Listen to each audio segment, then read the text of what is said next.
Rojbaş, Serok Şaradariya Bajar Mezin Ankara, Mansur Yavaş, desterejiya ala Kurdistanê kir, û got ew wek paçek e. Serê de em wê helwestê, wê gotinê bi tundî şermezar dikin. Wek her milletekî, milletê Kurd zî xwedî ala xwe ye.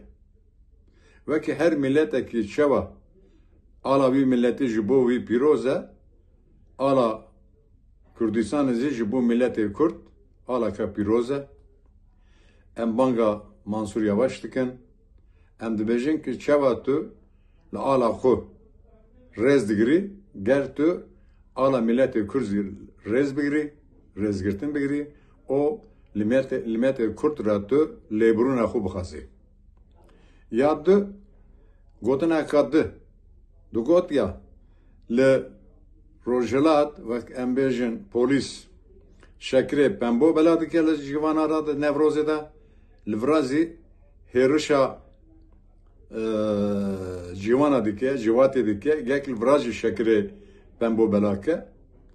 Em dizanin ki ew 100 sal e gelê Kurd, civanê Kurd, dayîkê Kurd li Zixax Kolana li Newroza da wek em bêjin hatin hêrişê rasta hêrişê tundî. Em qiyas rast nabûnin li Kurdistanê zî, li Anadolû zî em dibin ger hemû civatê Anadolû Kurdistanê xwedî azadî û demokrasiyê be, li dijî êrişa tundî helwestê xwe bigirin, helwestê xwe wek em bin berdevkê xwe demokratîk û aştiyane bînin ziman. Ji bo wê qiyas ne baş e, zor spas.